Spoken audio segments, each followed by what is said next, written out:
জুলাই গণঅভ্যুত্থানের প্রেক্ষাপটে গঠিত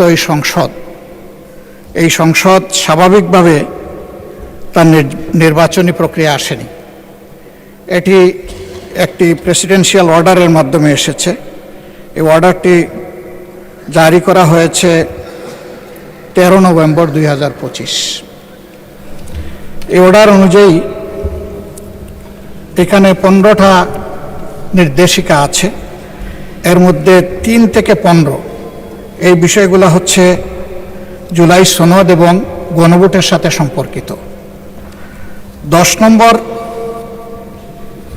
এই অর্ডারের 10 নম্বর বিষয়টা উল্লেখ করা হয়েছে পরিষদের অধিবেশন আহ্বান, কোরাম, ভোটদান ইত্যাদি সংসদ নির্বাচনের ফল ঘোষিত হওয়ার 30 পঞ্জিকা দিবসের মধ্যে যে পদ্ধতিতে জাতীয় সংসদের প্রথম অধিবেশন আহ্বান করা হইবে, অনুরূপ পদ্ধতিতে পরিষদের প্রথম অধিবেশন আহ্বান করা হইবে।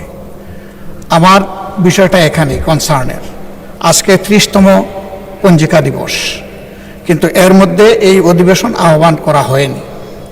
এই অধিবেশন কিভাবে আহ্বান করা হবে সেই ব্যাপারে সংবিধানের 72 অনুচ্ছেদে নির্দেশিকা রয়েছে। সরকারি বিজ্ঞপ্তি দ্বারা রাষ্ট্রপতি সংসদ আহ্বান স্থগিত ও ভঙ্গ করিবেন এবং সংসদ আহ্বানকালে রাষ্ট্রপতি প্রথম বৈঠকের সময় স্থান নির্ধারণ করিবেন। তবে আরও শর্ত থাকে যে এই দফার অধীন তাহার দায়িত্ব পালনে রাষ্ট্রপতি প্রধানমন্ত্রী কর্তৃক লিখিতভাবে প্রদত্ত পরামর্শ অনুযায়ী কার্য করিবেন। উদয় সম্পন্ন করার কথা ছিল।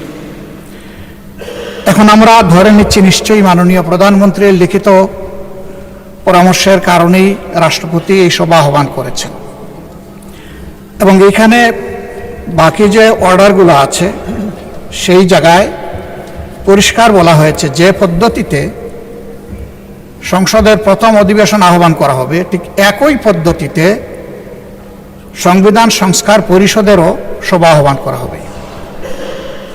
2টা বুথে যারা নির্বাচিত হবেন তাদের ব্যাপারে এখানে আমি আগেই উল্লেখ করেছি 3 থেকে 15 পর্যন্ত বিস্তারিত তাদের দায়িত্ব এবং অধিকার সম্পর্কে কথা বলা হয়েছে।